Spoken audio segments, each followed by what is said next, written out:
آپ حضرات کی خدمت میں گزارش ہے کہ ایک مرتبہ سورہ الحمد اور 3 مرتبہ سورہ توحید کی تلاوت فرما کر مرحومہ و مغفورہ بنت زہرا بنت صفدر رضا کی روح کو حساب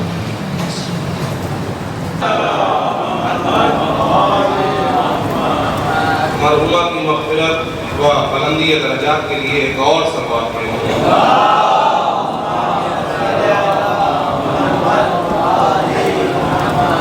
کے فرش پر بیٹھے ہوئے سامعین حضرات، مومنین ذوی الاحترام و علماء کرام کی صحت و سلامتی کے لیے بھی ایک بلند ترین صلوات پڑھیں۔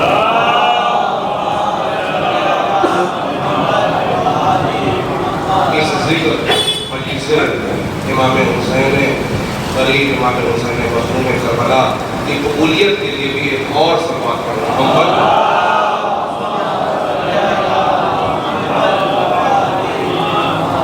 عزا کے فرش پر بیٹھے ہوئے میرے محترم علماء کرام و استاد الشعراء جناب شعیب نقادری صاحب، آپ حضرات کی موجودگی میرے لیے حوصلہ افزائی کا سبب ہے اور میں بہت ہی فخر محسوس کر رہا ہوں کہ آپ جیسے پاکیزہ اور محترم و مکرم سامعین کے درمیان کچھ سنانے کا موقع فراہم ہوا۔ شہزادی جسے منتخب کرتی ہیں، جہاں چاہتی ہیں وہاں وہ ذکر اہل بیت کرنے کے لیے پہنچ جاتا ہے۔ اس میں ہمارا کوئی دخل نہیں ہوتا، کسی انسان کا کوئی دخل نہیں ہوتا۔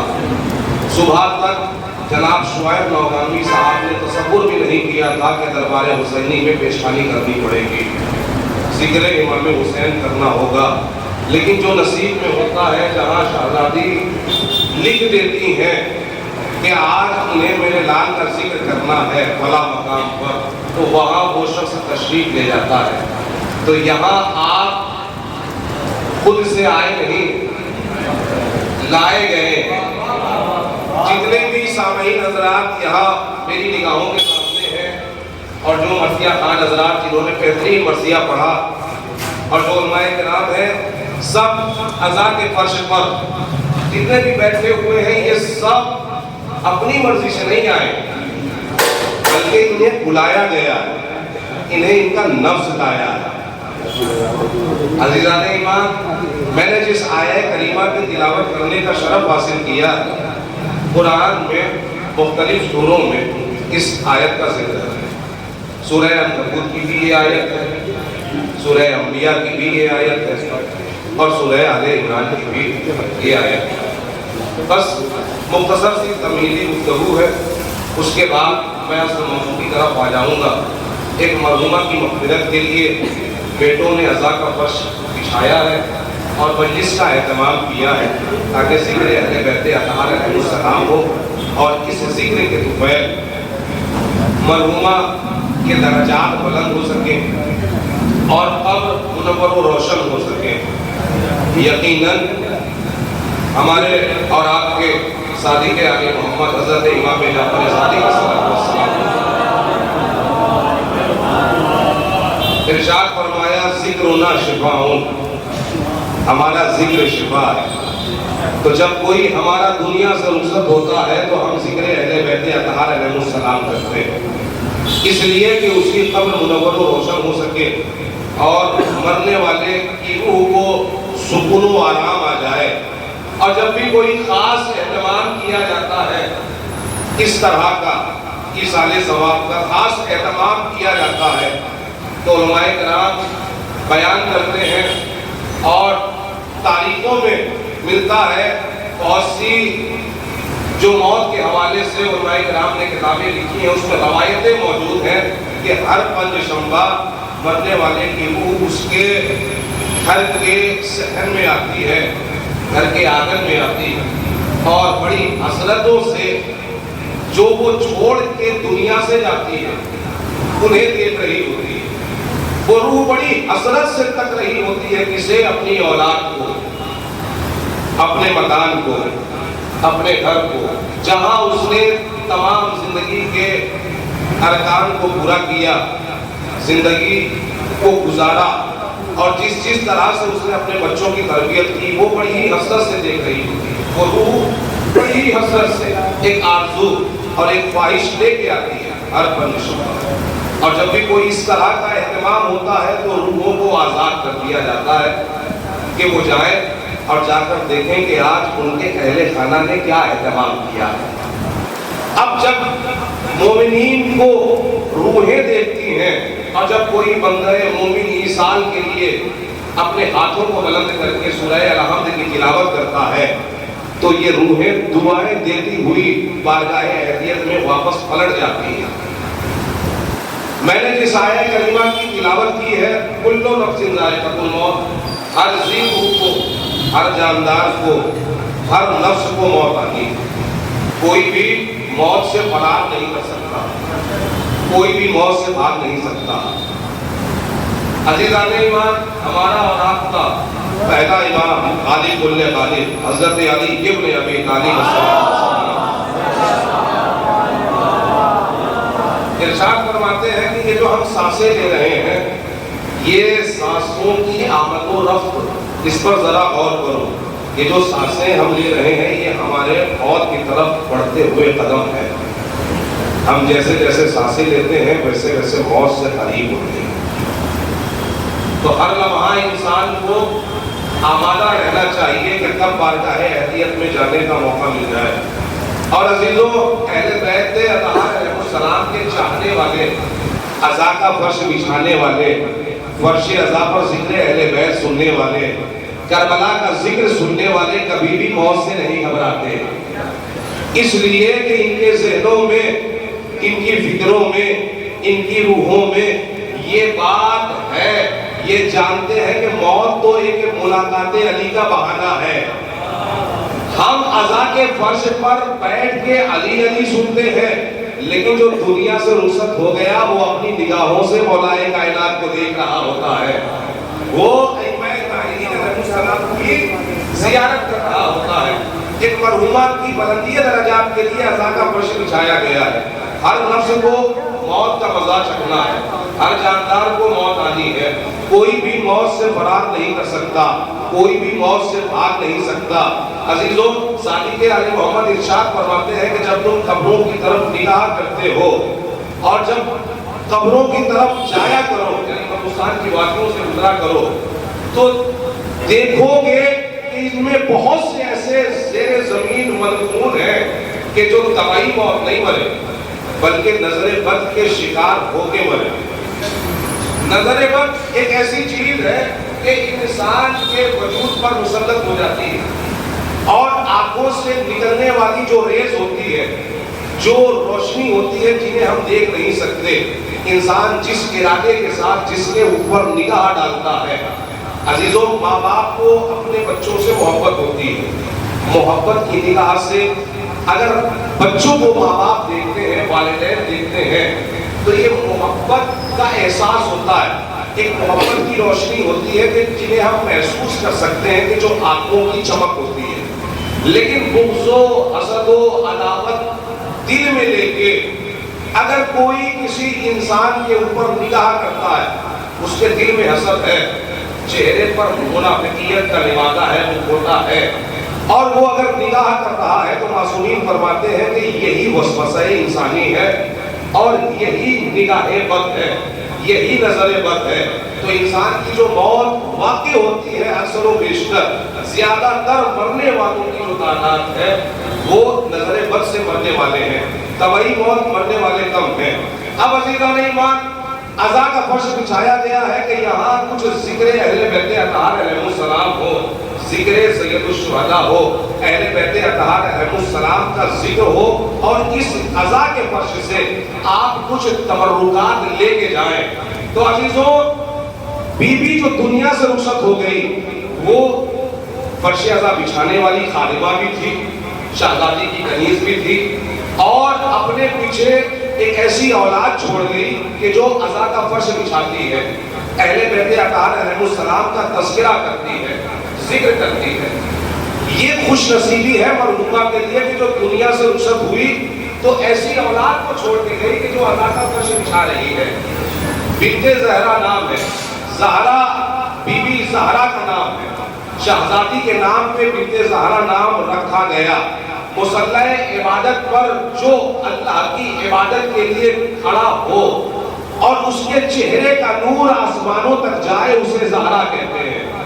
اے سلامت رہے آپ حضرات, اسے زہرا کہتے ہیں. اور فاطمہ کسے کہتے ہیں؟ فاطمہ کہ جو اپنے چاہنے والوں کو, جو اپنے محبوں کو جہنم سے نجات دلائے گی, جہنم کی آگ سے بچائے گی, روزے محشر دھوپ سے بچائے گی, امان میں رکھے گی. جہنم سے نجات دینے والی بیوی کا نام ہے زہرا, جہنم سے بچانے والی بیوی کا نام ہے فاطمہ. اب یہ اپنے اپنے مقدر اور نصیب کی بات ہے کہ کسی کو میدان جمل میں پھنسانے والی بیوی ملی ہے, کسی کو حشر کے میدان میں بچانے والی. صلوات پڑھیں محمد والے محمد والے. اب یہ اپنے اپنے مقدر کی بات ہے عزیزان ایمان کہ کس کے نصیب میں کیا آتا ہے. جب مرنے والا دنیا سے رخصت ہوتا ہے اسے جیسے ہی غسل کے لیے لٹایا جاتا ہے, کفن پہنایا جاتا ہے, علماء کرام بیان کرتے ہیں کہ جیسے ہی ہم نے پانی ڈالا میت کے جسم پر, بدن پر, میت کے جیسے ہی ہم نے پانی ڈالا, ایک قطرہ زمین پر گرنے نہ پایا کہ جو غسل دے رہے ہیں اللہ نے ان کے تمام گناہان صغیرہ اور کبیرہ کو معاف کر دیا. بھائی توجہ عزیزان ایمان, ایک قطرہ بھی زمین پہ نہیں آیا کہ جنہوں نے غسل دیا اللہ نے ان کے گناہوں کو معاف کر دیا. اب عزیزان ایمان دوسرا مرحلہ یہ ہوتا ہے کہ غسل دے دیا گیا, کفن پہنا دیا گیا, اب جنازے کو قبر کی جانب لے جایا جا رہا ہے. قبر کی جانب منزلیں طے کرتا ہوا یہ جنازہ جاتا ہے, ٹھہرا ٹھہرا کے, رکھ کے. اب عزیزوں یہ جو 200, 400, 500 افراد جنازے میں شرکت کر رہے ہیں, انہیں یہ مرنے والا بتا رہا ہوتا ہے کہ جو ٹھہر ٹھہر کے جا رہا ہے کہ دیکھو میں نے تو اپنا کام پورا کر لیا, میں خدا کی بارگاہ میں آ گیا, اب تمہیں بھی یہیں آنا ہے, لہذا آمادگی رکھو. یہ مرنے والا جنازے میں شرکت کرنے والوں کو ان کی منزل دکھا رہا ہوتا ہے. اب عزیزان ایمان کیا ہے, تاریخ کہتی ہے کہ جیسے ہی میت کو قبر میں اتارا جاتا ہے تو مرنے والے کو ایسا محسوس ہوتا ہے کہ جیسے آسمان کی بلندی سے زمین پر پھینک دیا گیا ہو, ایسا محسوس ہوتا ہے. اس لیے کہا گیا کہ بہت آہستہ آہستہ نرمی کے ساتھ آہستہ ہاتھوں سے سپرد لحد کیا جائے, سپرد لحد کیا جائے, قبر کی آغوش میں دیا جائے, قبر میں اتارا جائے. اب عزیزان ایمان یہاں تاریخ کہتی ہے کہ جیسے ہی قبر میں اتارا گیا, تختے لگا دیے گئے, سپرد لحد کر دیا گیا, تعویذ قبر بنا دی گئی, اہل خانہ نے فاتحہ پڑھ لیا, جو مومنین آئے تھے انہوں نے فاتحہ پڑھ لیا, سب نے فاتحہ پڑھ لیا. کچھ لوگ جانے لگے تو یہاں حساب و کتاب کی منزل سے پہلے مرنے والے کو ایک بشارت دی جاتی ہے. حساب و کتاب کی منزل سے پہلے مرنے والے کو بشارت دی جاتی ہے. بڑی توجہ عزیزان ایمان, بشارت کیا دی جاتی ہے؟ بشارت یہ دی جاتی ہے کہ تجھے مبارک ہو, تیرے جنازے میں جتنے بھی افراد نے شرکت کی تھی اللہ نے ان سب کے گناہوں کو معاف کر دیا. بھائی توجہ عزیزان ایمان, تیرے جنازے میں جتنے بھی افراد نے شرکت کی تھی اللہ نے ان سب کے گناہوں کو معاف کر دیا. توجہ عزیزان ایمان, اللہ نے ان سب کے گناہوں کو معاف کر دیا. تو اب آپ سمجھے فاطمہ نے ابو الحسن سے کیوں کہا تھا اے علی فلاں فلاں فلاں کو میرے جنازے میں نہ آنے دینا. صلوات پڑھے محمد والے محمد.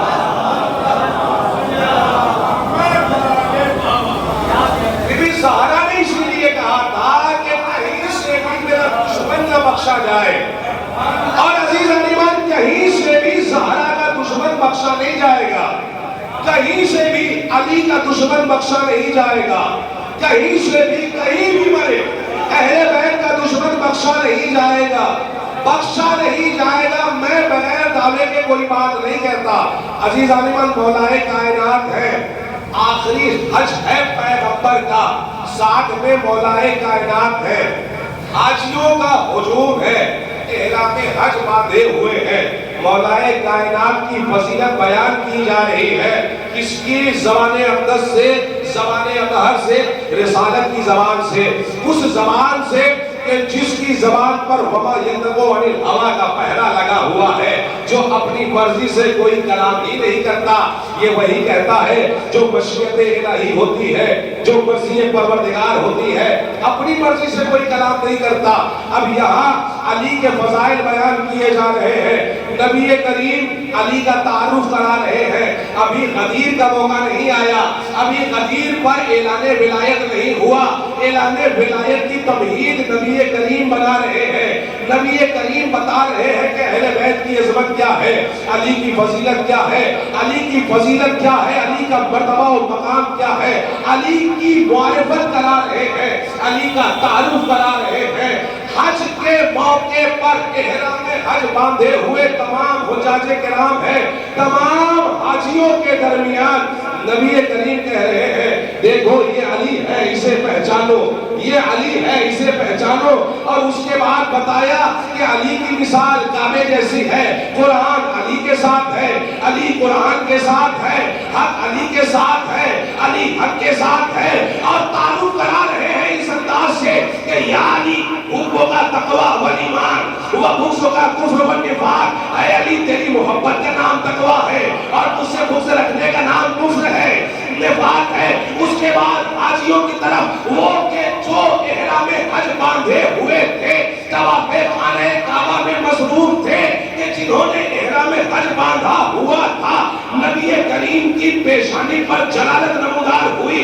اب جو جلالت نمودار ہوئی تو ایک مرتبہ نبی کریم تعارف کرا رہے ہیں، مولائے کائنات کا تعارف کرانے کے بعد کہتے ہیں کہ اے حاجیوں سنو کہ جو بھی احرام حج باندھے ہوئے ہیں، صفا اور مروہ کا چکر لگا رہے ہیں، خانہ کعبہ کا طواف کر رہے ہیں، خدا کی قسم وہ کہ جس نے اپنی پوری عمر روزہ رکھا، وہ کہ جس نے اپنی تمام عمر نیکیاں کی، وہ کہ جس نے تمام عمر نیکیوں میں گزاری، وہ کہ جس نے تمام عمر روزے میں گزاری، اور حج کے موقع پر احرام حج باندھے ہوئے خانہ کعبہ کا طواف کر رہا ہو، صفا مروہ کا چکر لگا رہا ہو، خانہ کعبہ کا طواف کرتے کرتے اگر وہ خانہ کعبہ کے ذہن میں دنیا سے رخصت ہو جائے تو اے حاجیوں سن لو، اگر رائی کے دانے کے برابر بھی علی کا بغض ہے تو جنت میں نہیں جائے گا۔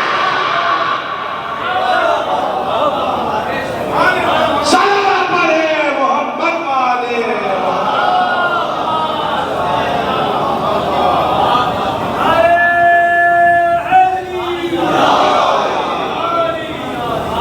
مولائے کائنات کی فضیلت کو بیان کر رہے ہیں۔ اچھا کہیں سے بھی بخشا نہیں جائے گا، کہیں سے بھی، کوئی بھی ہو، کتنا بھی بڑا حمایتی ہو۔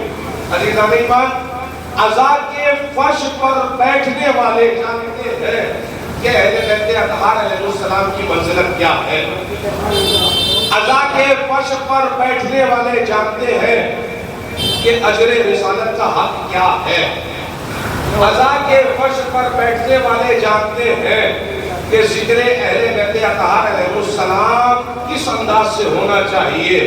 لیکن عزیزان ایمان، آج معاشرہ بدل گیا ہے، آج زمانہ بدل گیا ہے، جہاں لوگ محبت کی باتیں کرتے ہیں، جہاں لوگ عبادت کی باتیں کرتے ہیں، جہاں ذکر اہل بیت اطہار علیہ السلام کے لیے لوگ پر مٹ جانے کی باتیں کرتے ہیں، وہیں اس عظیم عبادت میں ایک سیاست آ گئی کہ جہاں کہا جاتا ہے کہ بھائی یہ مجلس امام حسین کی نہیں ہے، ہماری مجلس ہے، میری مجلس ہے، یا اس کی مجلس ہے، یہ ذہن میں آیا کہاں سے؟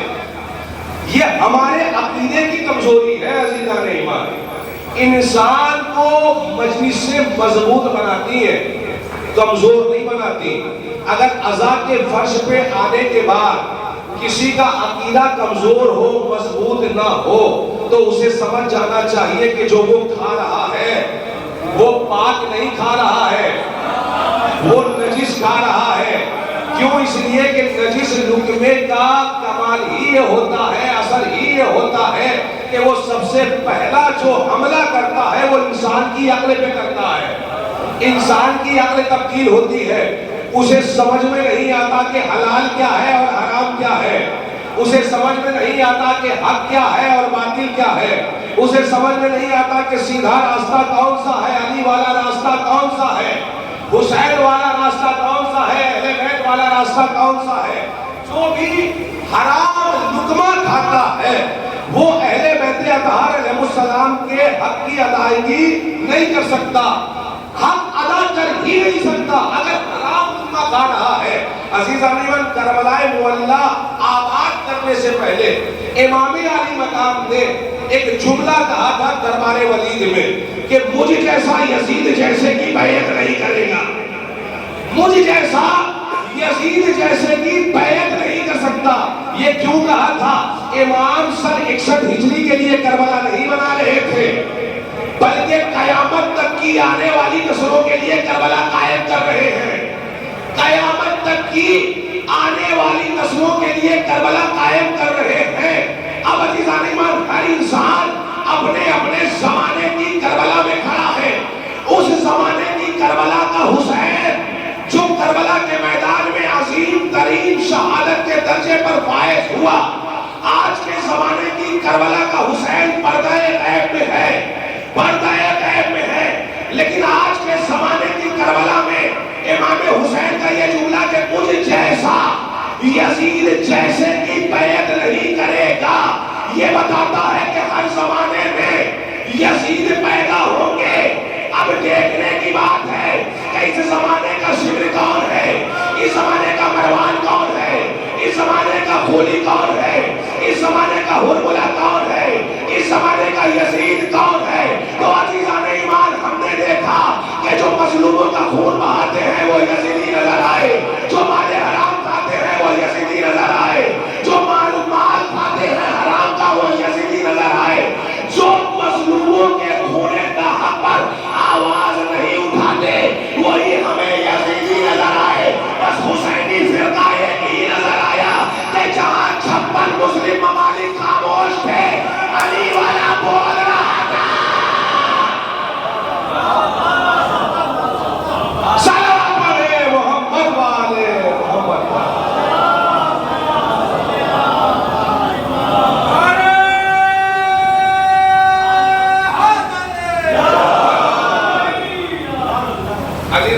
مجلسیں ہمیں منظم کرتی ہیں، یہ مجلسیں ہمیں پاکیزہ بناتی ہیں، مجلسیں ہماری عقلوں کو پاکیزہ کرتی ہیں، ہماری فکروں کو پاکیزہ کرتی ہیں، ہماری فکروں کو طاہر کرتی ہیں، طیب و طاہر کرتی ہیں۔ یہ مجلسیں، یہ روحانی تبرک ہے، تبرکات ہیں جو ہم تقسیم کرتے ہیں ممبر سے، جو آپ علماء کرام سے سنتے ہیں۔ عزیزو، کوشش یہ ہونی چاہیے کہ ہم جو کھائیں اس پر غور کریں کہ کہاں سے آیا، کیسا کھا رہے ہیں۔ جس دن آپ اپنے لقمے پر غور کریں گے، فکر کریں گے، اس دن آپ کو سمجھ میں آ جائے گا کہ حق کا راستہ کون سا ہے، صحیح راستہ کون سا ہے اور غلط راستہ کون سا ہے۔ عزیزو، یہی وجہ ہے کہ ہر دور میں کوششیں کی گئی کہ علی والوں کو خریدا جائے۔ روز عاشوراء امام علی مقام خطبے پہ خطبہ دے رہے ہیں، واضح و نصیحت کر رہے ہیں، لیکن امام وقت کی باتوں کا اثر یزیدیت میں نہیں ہو رہا۔ یزیدی لشکر ہاتھوں میں تلواریں لیے کھڑا ہے، ہاتھوں میں نیزے لیے کھڑا، ہاتھوں میں اسلحے لیے کھڑا، اور لوگ کہکہا لگا رہے ہیں۔ ادھر حسین کے بچے صدائے القص بلند کر رہے ہیں اور امام علی مقام خطبہ دے رہے ہیں۔ شہزادی زینب کی جو شریکت الحسین ہے، امام حسین کے مقصد کی شریک ہے، عالمہ غیر معلمہ ہے، بی بی زینب نے سوال کر لیا اپنے بھائی حسین سے، اے میرے مولا، کیا بات ہے، آپ خطبہ دے رہے ہیں، وقت کے امام، آپ کی باتوں کا اثر ان کے اوپر نہیں ہو رہا۔ تو امام نے قیامت تک کے لیے جواب قائم کیا اور بتایا کہ چونکہ ان کے شکم مال حرام سے پر ہے، چونکہ ان کے شکم میں مال حرام ہے، لہٰذا میری باتوں کا کوئی اثر نہیں ہو رہا ہے۔ اس لیے عزیزان ایمان، امام خطبہ دے رہے ہیں اور ان کے اوپر کوئی اثر نہیں ہو رہا ہے، یزیدیت کے اوپر کوئی اثر نہیں ہو رہا ہے۔ یزیدیت کی کل بھی یہ پالیسی تھی کہ جتنا ہو سکے تقسیم کیا جائے۔ آج کے دور کے یزید کی بھی یہی پالیسی ہے، وہ ڈالر خرچ کر رہے ہیں، وہ روپے خرچ کر رہے ہیں، وہ انعامات بانٹ رہے ہیں، وہ شراب خوری کو عام کر رہے ہیں۔ وہی راستہ کہ جو کل یزید نے کہا تھا، کیا کہا تھا کہ کوئی دین نہیں ہے، کوئی شریعت نہیں ہے، کوئی کتاب نہیں ہے، کوئی قرآن نہیں ہے۔ اس نے قرآن کا انکار کیا، اس نے رسول کا انکار کیا، اس نے توحید کا بھی انکار کیا، لیکن بنا خلیفۃ المسلمین ہے، بنا اسلام کا خلیفہ ہے، اور اسے لوگ امیر المومنین استغفر اللہ نعوذ باللہ استغفر اللہ امیر المومنین کہہ کے سلام کر رہے ہیں، خطاب کر رہے ہیں۔ وہ کیا پالیسی لے کے آیا؟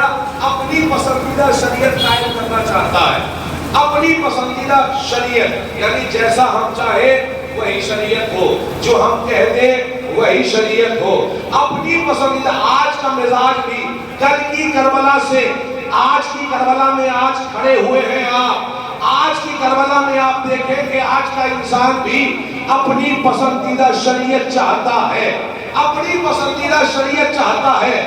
کل کے دور کا یزید بھی اپنی پسندیدہ شریعت نافذ کر رہا تھا۔ اب عزیزان ایمان، اس نے قرآن کا انکار کیا، اس نے توحید کا انکار کیا، اس نے رسالت کا انکار کیا، اس نے رشتوں کے تقدسات کو پامال کیا، اس نے رشتوں کے تقدس کو پامال کیا۔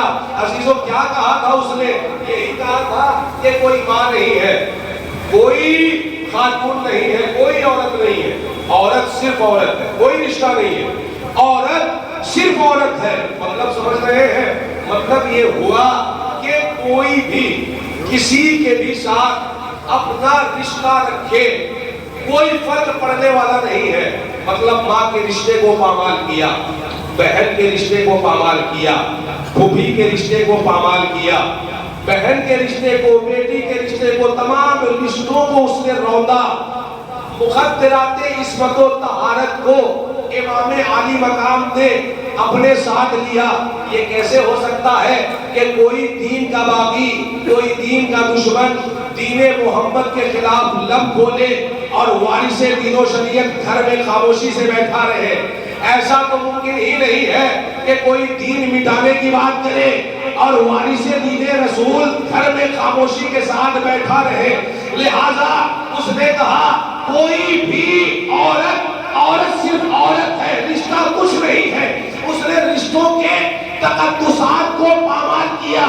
امام علی مقام نے 28 رجب المرجب کو اپنے آپ کو آراستہ کیا، گھر کی ماں بہنوں کو لیا، ساتھ میں 17 دن کے حضرت علی اصغر کو لیا۔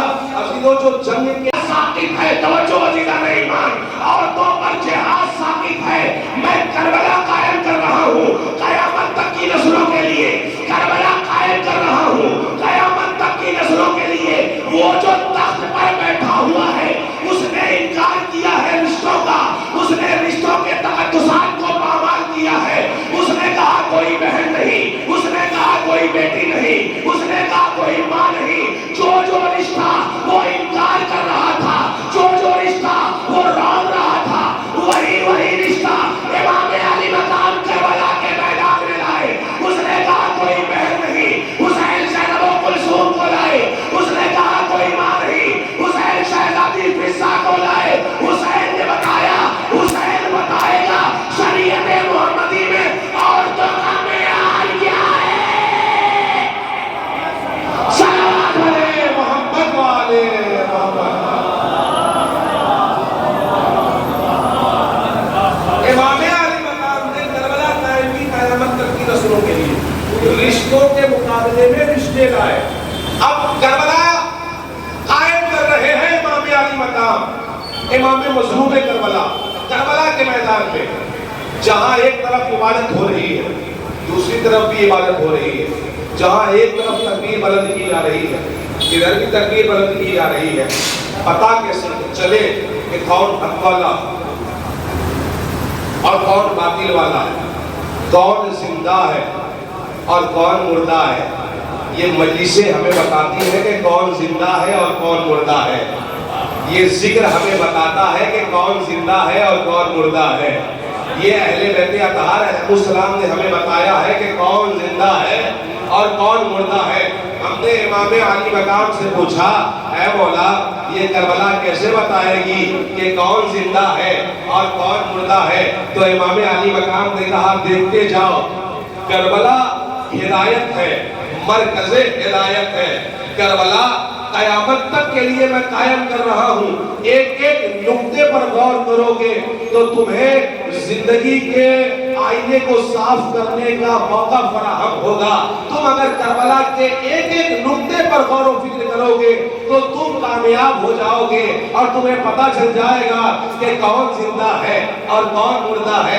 اب ہم نے کربلا کے ایک ایک نقطے پر غور کرنا شروع کیا۔ اب جو ہم نے غور کرنا شروع کیا تو ہم نے دیکھا کہ ادھر بھی نمازیں ہو رہی ہیں، ادھر بھی نمازیں ہو رہی ہیں، ادھر بھی سجدہ ادا ہو رہا ہے، ادھر بھی سجدہ ادا ہو رہا ہے۔ اب عزیزان ایمان ادھر قربانیوں کا سلسلہ شروع ہوا۔ ہم نے امام علی مقام سے سوال کیا، مولا کیسے پتہ چلے، کیسے کربلا بتائے گی کہ زندہ کون ہے اور مردہ کون ہے؟ امام علی مقام نے کہا دیکھتے جاؤ، تمہیں پتہ چل جائے گا کہ زندہ کون ہے اور مردہ کون ہے۔ اب جو ہم نے غور کیا تو دیکھا، امام کہہ رہے دیکھتے جاؤ تمہیں پتہ چل جائے گا۔ یہاں امام علی مقام کے چاہنے والے دنیا سے رخصت ہو گئے، سب کے سب مارے گئے۔ امام علی مقام کے نام پر عظیم ترین قربانی پیش کر دی۔ ہم نے دست ادب جوڑا، بارگاہ امامت میں مولا کیسے پتہ چلے کہ کون زندہ ہے کون مردہ ہے؟ کہا دیکھتے جاؤ کربلا میں قیامت تک کے لیے قائم کر رہا ہوں، پتہ چل جائے گا کہ کون زندہ ہے اور کون مردہ ہے۔ ایک ایک نقطے پہ غور کرو۔ اب جو ہم نے دیکھا تو کیا دیکھا؟ امام علی مقام خیمے سے باہر نکلے، مقتل میں پہنچے اور ایک آواز بلند کی جسے آواز استغاثہ کہتے ہیں۔ امام نے کہا حل من ناصر ینصرنا، ہے کوئی کہ جو میری آواز استغاثہ پر لبیک کہے؟ تو ہم نے دیکھا کہ جو اپنی سواریوں پر سوار تھے، جن کے ہاتھوں میں اسلحے تھے، جو تلواریں لیے ہوئے کھڑے تھے، ان کے اوپر کوئی اثر نہیں ہوا، لیکن وہ کہ جو لاشیں صحرا میں بکھرے پڑے تھے، ان لاشوں میں انقلاب پیدا ہوا۔ ان لاشوں سے آواز آئی لبیک یا حسین، لبیک یا حسین، لبیک یا حسین۔ حسین نے کہا دیکھا تم نے، پتہ چل گیا کہ کون زندہ ہے کون مردہ ہے۔ اگر جو وقت کے امام کی آواز پر لبیک کرے سمجھ لو زندہ۔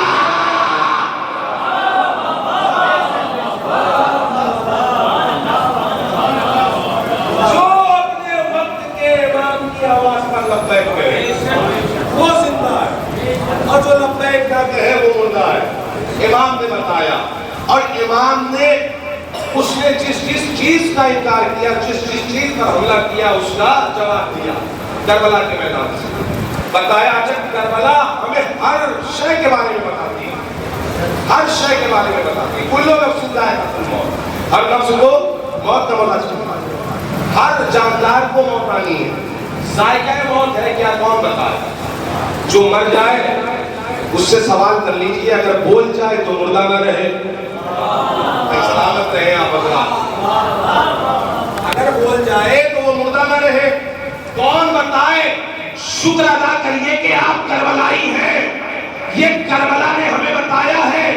امام علی مقام نے یتیم حسن سے سوال کیا، میرے لال قاسم موت تیرے نزدیک کیسی ہے؟ تو حضرت قاسم نے بتایا موت میرے نزدیک شہد سے زیادہ شیریں ہے۔ ذائقہ موت شہزادہ قاسم نے بتایا، اے قاسم کیا موت شہد سے زیادہ شیریں ہے؟ کہا ہاں، لیکن خبردار اس گمان میں نہ رہنا، اس غلط فہمی میں نہ رہنا کہ سب کے لیے شہد سے زیادہ شیریں ہے۔ کہا سنو یہ کربلا ہے، یہ حق کو باطل پہچانوانے کے لیے قائم ہوئی ہے، یہ مرکز ہدایت ہے، کربلا مرکز ہدایت ہے۔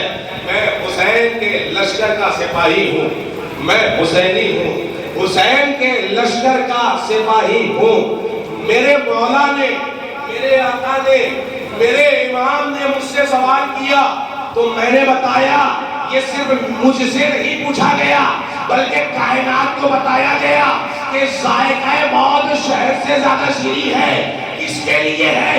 یزیدیوں کے لیے نہیں ہے بلکہ اس کے لیے ہے کہ جو حسینی ہے، جو حسینی ہے اس کے لیے شہد سے زیادہ شیریں ہے۔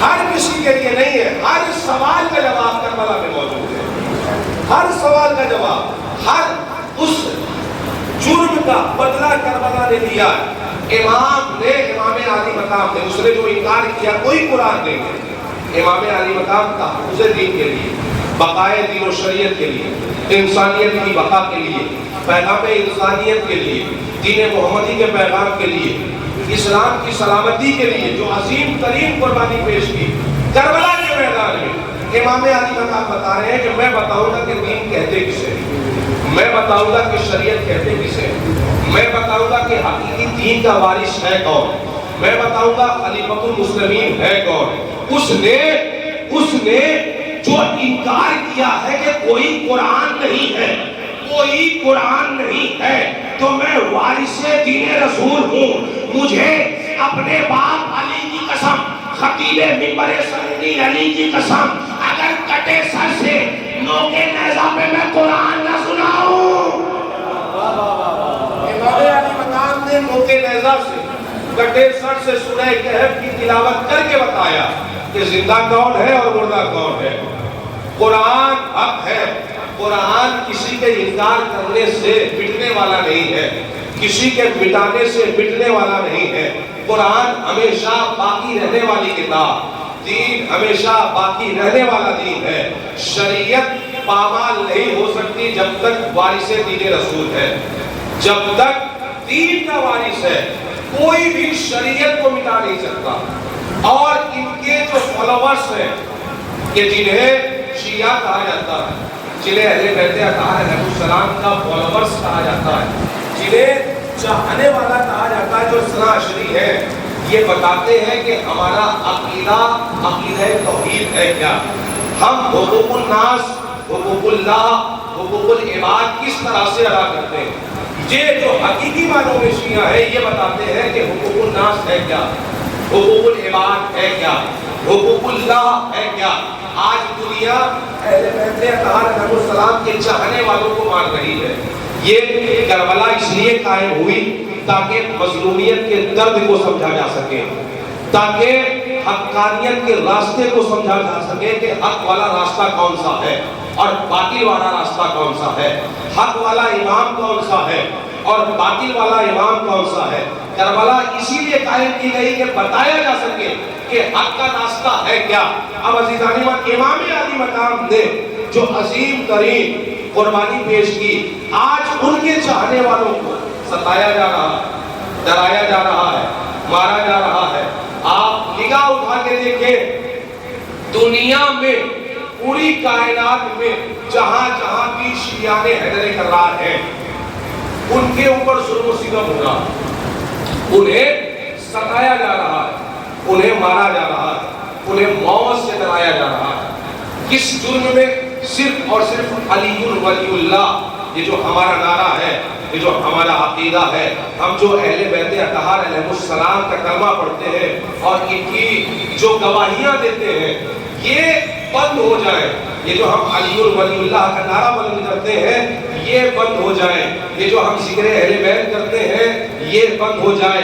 کل بنی امیہ نے بھی چاہا تھا کہ یہ ختم ہو جائے، آج اس کی ناجائز اولادیں بھی چاہتی ہیں کہ یہ مٹ جائے، یہ ختم ہو جائے۔ لہٰذا آپ نے دیکھا ہوگا کہ 6 مہینے کے بچوں کو گولی سے مارا گیا۔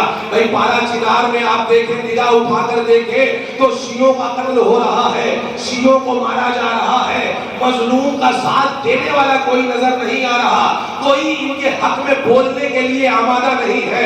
لوگ ڈرے ہوئے ہیں، لوگ گھبرائے ہوئے ہیں، اور عزیزان ایمان شیعوں کو اس قدر ڈرایا جا رہا ہے کہ ان کے چھوٹے چھوٹے بچوں کو ان کی نگاہوں کے سامنے مارا جا رہا ہے کہ یہ علی ولی اللہ چھوڑ دے، یہ علی کو بلانا چھوڑ دے، یہ علی کو پکارنا چھوڑ دے.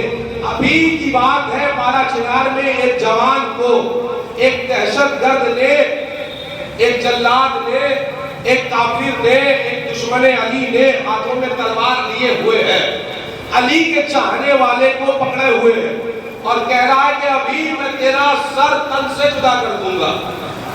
اگر زندگی چاہتا ہے، اگر امان چاہتا ہے تو علی کو چھوڑ دے. وہ بھی علی والا تھا، عقیدے کا پکا تھا. اس نے کہا تو 70 مرتبہ بھی مجھے قتل کر دے تو بھی میں علی کو نہیں چھوڑوں گا، تو بھی علی کو نہیں چھوڑوں گا. اس نے ہاتھوں میں تلوار لی، کہتا ہے کہ بھائی یہ دیکھ رہا ہے ابھی تیرا سر تن سے اتار دوں گا.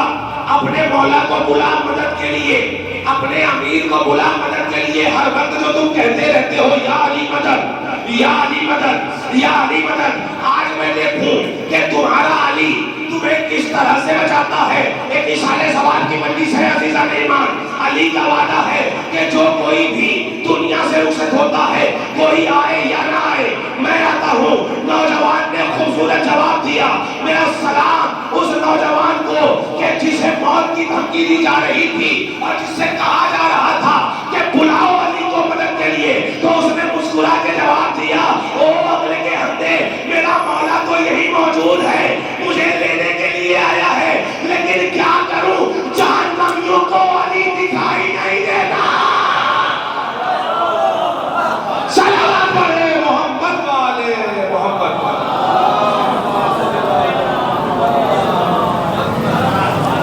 جہنمیوں کو علی نصیب نہیں ہوتا، جہنمیوں کو علی ملنے والا نہیں ہے. میرا مولا تو یہی ہے، اس اقبال کے لیے آیا. اور عزیزو یہ حق ہے کہ جب کوئی بندہ مومن یا مومنہ دنیا سے رخصت ہوتے ہیں، دنیا سے جاتے ہیں کسی بھی حال میں، چاہے وہ بیماری کی صورت میں جائے، چاہے وہ ظلم و ستم کا شکار ہو کے جائے، کسی بھی صورت میں جب اس دنیا سے رخصت ہوتے ہیں نا تو یہ اہل بیت خیر مقدم کے لیے آتے ہیں، استقبال کے لیے آتے ہیں. بدن سے روح نکل جاتی ہے، احساس ہی نہیں ہوتا. بدن سے روح کب نکل رہی پتہ نہیں چلتا. قبر کی تاریکیاں ہوتی ہیں جس کے لیے نماز وحشت قبر پڑھی جاتی ہے کہ جس سے قبر منور اور روشن ہو جاتی ہے. آیت اللہ دستگیر شیرازی فرماتے ہیں، وہ کہتے ہیں کہ جب مرنے والے کو قبر میں لٹا دیا جاتا تو وہ آسمان کی طرف دیکھتا. اب جب آسمان کی طرف نگاہ کر کے دیکھتا ہے تو اسے بہت ساری چھوٹی چھوٹی روشنی نظر آتی ہے اور انہی انوار میں ایک بہت بڑا نور منور و روشن ہوتا ہے جو دکھائی دیتا ہے. ایک مرتبہ یہ مرنے والا دیکھتا ہے کہ ان انوار میں میری قبر کو منور و روشن کر رکھا ہے. لہذا سوال کیا جاتا ہے. سوال کیا ہوتا ہے کہ تم بتاؤ تم لوگ وہ کون کہ جو میری قبر کو منور و روشن کیے ہوئے ہو. تو چھوٹے چھوٹے انوار سے آوازیں آتی ہیں. ہم وہ ہیں کہ جو تم نے دنیا میں نیکیاں کی ہیں، ہم وہ ہیں جو تم نے بھائیوں کے ساتھ سلوک کیا، ہم وہ ہیں کہ جو تم نے ماں کے ساتھ سلوک کیا، ہم وہ ہیں کہ جو تم نے اپنے ہمسائے کے ساتھ کیا. ہم تیری نمازیں ہیں، ہم تیرا روزہ ہے، ہم تیرے نیک اعمال ہیں. جب یہ چھوٹی چھوٹی روشنی اپنا تعارف کرا کے خاموش ہوتی ہے تو مرنے والا اس بڑے نور سے مخاطب ہوتا ہے اور پوچھتا ہے کہ تو کون ہے کہ ان میں سب سے زیادہ منور اور روشن ہے. تو اس بڑے نور سے آواز آتی ہے جس کے صدقے میں یہ سب منور اور روشن ہے، وہ میں ہوں. میرا نام ہے ولایت اہل بیت. میرا نام ہے ولایت اہل بیت. تو عزیزان یہ ولایت اہل بیت ہے، یہ محبت اہل بیت ہے کہ جو ہماری قبر کو منور و روشن کرتا ہے. یہ علی کی ولایت ہے، علی کی محبت ہے کہ جس کے سبب ہماری قبروں میں تاریکیاں نہیں ہوں گی بلکہ ہماری قبر میں نور ہوگا. اور یقیناً عزیزان ایمان مرحومہ دنیا سے رخصت ہو گئی لیکن آج بھی بچے عزا کا فرش بچھا کے اپنی والدہ کو یاد کر رہے ہیں، ذکر خیر کر رہے ہیں. یہ ذکر کیوں ہے؟ اس لیے ہے کہ مرحومہ کی مغفرت ہو سکے، مرحومہ کے درجات بلند ہو سکے، مرحومہ کی قبر منور و روشن ہو سکے، مرحومہ کو سکون میسر ہو سکے،